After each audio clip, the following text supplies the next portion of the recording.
Hello, everybody, and it's great to have you all here with me today. And it's really a pleasure to be here, taking this time together with all of you today. And uh, speaking about LinkedIn Live, and I apologize for this slight delay as I was just starting this conversation with you, dear followers. Um, it's always a challenge to have a live broadcast on LinkedIn because there's always a number of unexpected things happening. And as you can see me right now here, I'm on using Zoom instead of a studio.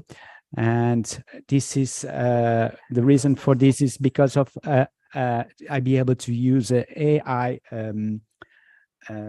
application that Zoom has, which is Fathom, that can make the recording of this application in a series of notes. So I will have an article that I will be sharing with some tips on how LinkedIn Live events can be useful.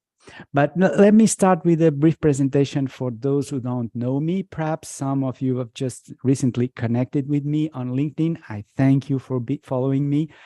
I'm Paul Nunes Dias, and this is a pen name, an author pen name for Paulo Nunes de Abreu. This is my real Portuguese name, and you may wonder, why the heck this guy is a Portuguese guy and has an English alias or a pen name? Yes, I wrote about it on LinkedIn, and you can follow my previous article.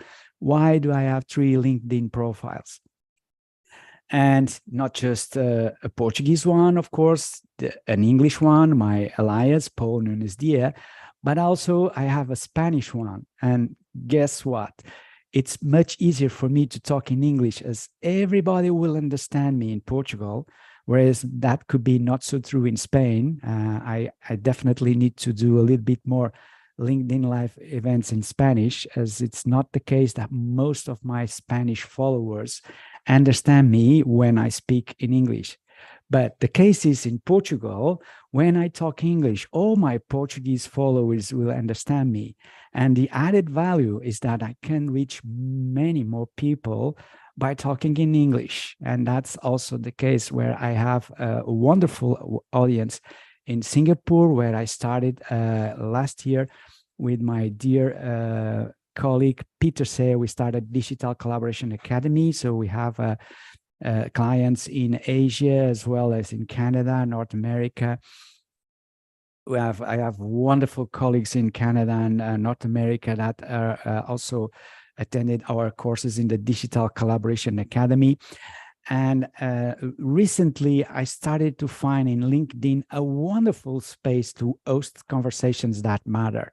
And this is the reason why I'm here with you to do a little bit on a recap on why LinkedIn events can be important for you.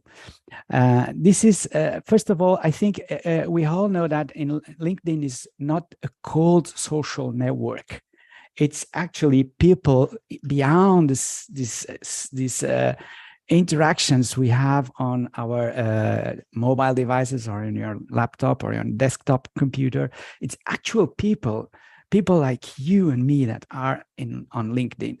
And what unites us is this professionalism. We are all passionate professionals. We want to share our practices. And the LinkedIn community resonates each time any one of us shares an achievement, and we are all here to support each other. So think about LinkedIn Live events as a way for you to bring to life yourself, your company, your customers, to an audience on LinkedIn. So you can showcase your thought leadership, your passion on what you do, your position in an industry as an authority. And that's what I do when I work with clients. I recently hosted an event for Ascom. Ascom is a market leader in healthcare solutions for alarm management and clinical decision support systems. And we hosted a wonderful event in Gaia And we now can leverage this content as we recorded it to create a series of podcasts and LinkedIn live events here on LinkedIn. That's the wider reach you get on LinkedIn is because the algorithm here prioritizes on live content. It's going to find a relevant audience for you by the sole reason that you are publishing a live event with a specific content. And of course, you have another benefit of doing LinkedIn live events is that you can repurpose your content, right? After the event, after this LinkedIn live, for instance, as I just said before, I'm using an AI algorithm, which is Fathom, that automatically records my my talk, and I'll be able to instantly produce an article. But you can also repurpose your content by capturing small nuggets from the conversations you host on LinkedIn Live. And this could be like contents that you can use in other media to showcase your thought leadership and your company position in the field. And this is extremely important, and LinkedIn is a powerful ally for this. Of course, another added advantage is the networking opportunities that LinkedIn offers you whenever you do a LinkedIn Live event. Why?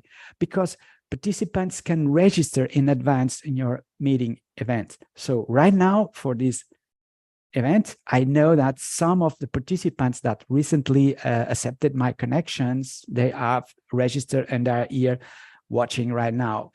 So we can engage with our audience. For instance, after the event is over, we can message everybody, say if they like the content, if they want to know more.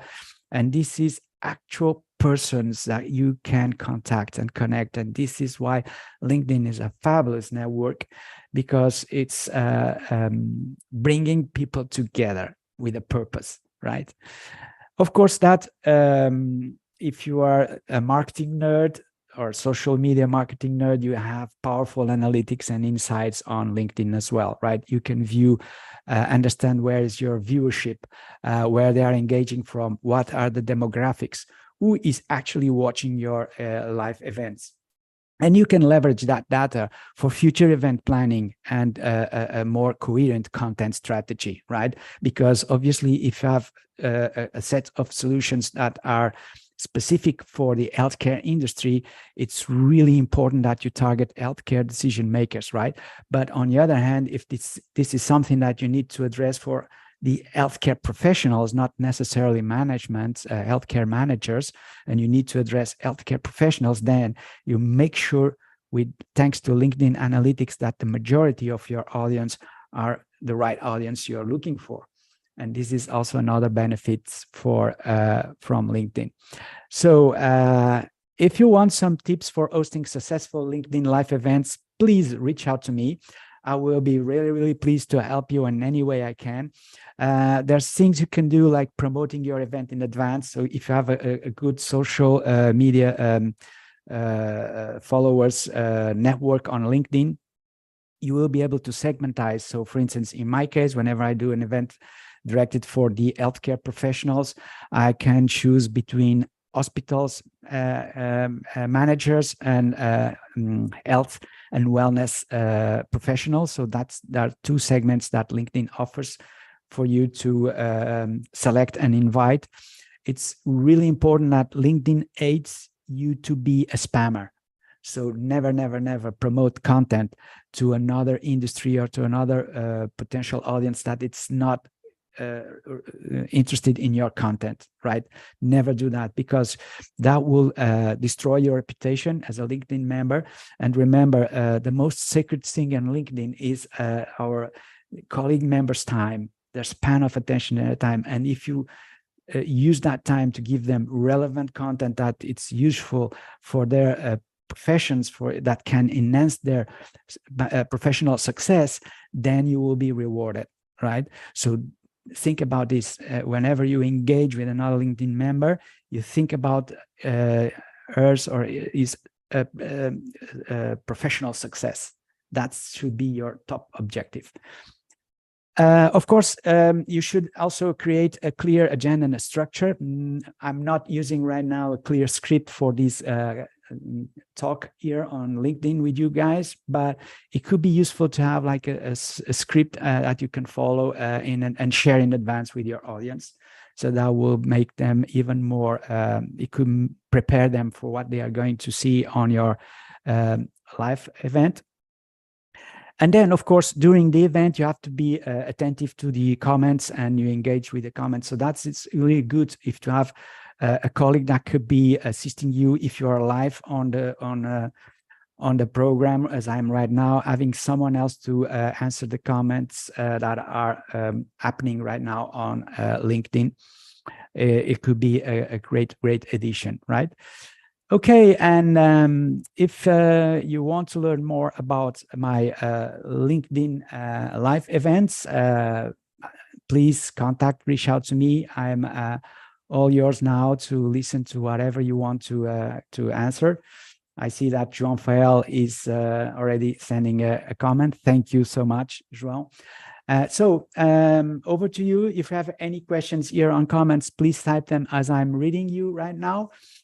And if not, then perhaps I could be sharing you some events that I'm going to host in the near future, right? So let me share here my screen with you. So I have some events prepared in advance that I would like to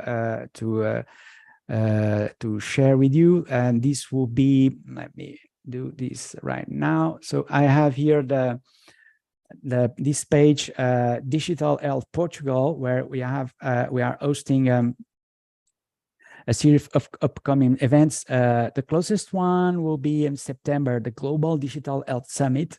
This will be hosted by my dear friend Rajendra Gupta. We are going to have on the 28th and the 30th of September the Change Health Days at FMUP. FMUP is the Faculty of Medicine of the University of Porto. And the theme for this awesome 3 days event is Dare to Change. We really would like you to come and attend. We are going to have 3 different events within this umbrella event, Change Health Days, including the 8th Digital Health Meetup. We are going to have the first encounter of the Faculty of Medicine partners, companies that are partnering in the new undergraduate program that the faculty is offering on digital health and biomedical innovation. So this is a partners gathering that we're going to do on the 29th, and on the 30th September, we are going to have the opinion health leaders encounter in Porto too. So this is going to be a great opportunity for you to meet and engage. We are going to host on the 29th November to the 1st December the Building Trust in Health Data. This is going to be a joint global hybrid summit, also with a LinkedIn Live broadcast. We're going to do it from directly from Ghent on the keynote sessions only. So keynotes will be broadcasted live. Of course, if you want to attend and learn more about the in-depth sessions on this joint global summit, then you have to attend on land in Ghent.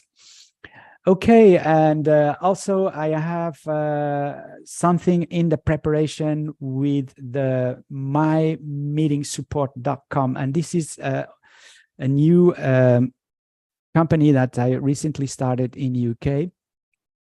With mymeetingsupport.com, I team up with my dear colleague Martin Duffy. We are both PhD. We specialized in meetings. I would say that.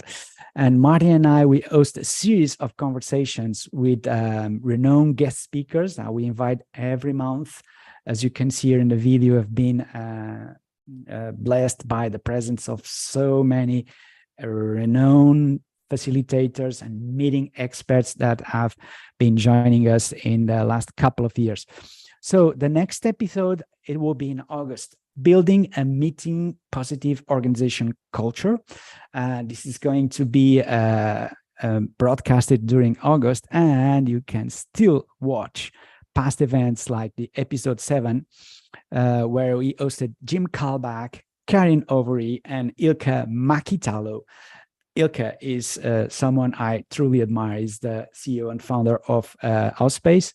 Of course, I also admire Jim Kalbach and Karin Overy, but Ilke in particular, because we are partners, we are Outspace partners, and it's a pleasure to work with a company like Outspace.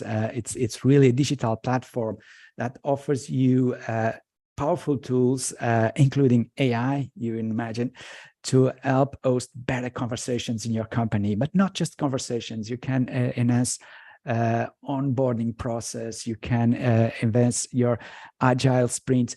So it's really meetings reinvented, because AI is going to create a paradigm shift to new forms of organizational meeting.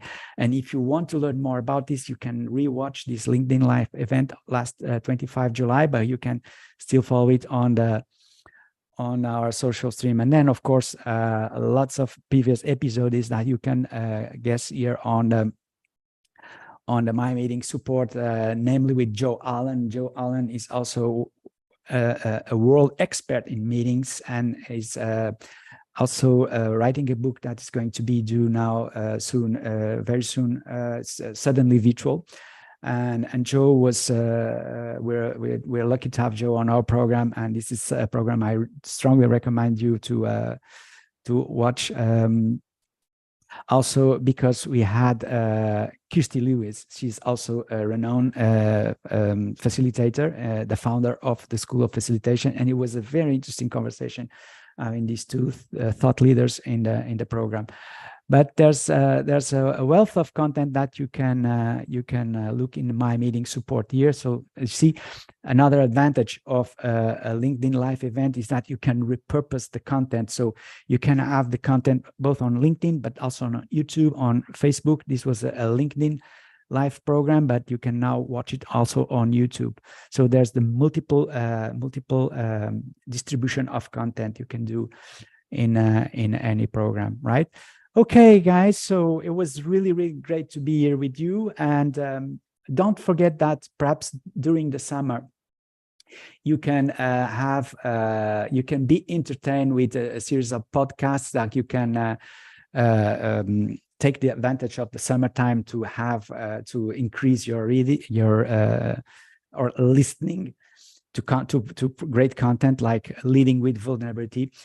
This is an interesting podcast by Jacob Morgan, a colleague of mine. It's also an organizational psychologist, but he's exploring now how vulnerability is an important feature in leadership. This is a book you can now pre-order. But and this is the surprise, between the US and the UK. It's really interesting to see that in the UK, you already have an interesting author that you can follow. In this case, my colleague Michael West, and he wrote this book, Compassionate Leadership. And this is, if you are in the healthcare sector, a much more important and relevant book that you should have.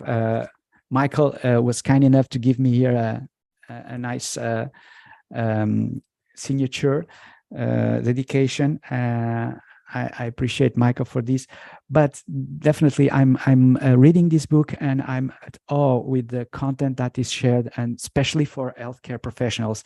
And this is so relevant for the Portuguese National Health Service. Portugal is undergoing a big transformation in the National Health Service. And as I wrote, as you know, some of you know, I'm in Portugal. I'm a healthcare blogger, and I wrote my last editorial about that. In a transformation process, there are two variables that you can control, and those variables are compassion and empathy, right? So if you become a compassionate leader, this will allow for the trust to be in place, and effective transformation will occur, right? So it's really important to create an environment where trust abounds. So you have to create a team with everybody that has to work with you, that trusts you. And this is only possible if you have compassion as a leader, right? So if you want to learn more, take this book from Michael West, Compassionate Leadership, or please contact me on LinkedIn. I'll be happy to talk to you about this and transformations that are necessary in the national healthcare systems. Thank you so much. Enjoy the summer. Enjoy your readings. Take care. Goodbye. Goodbye for now.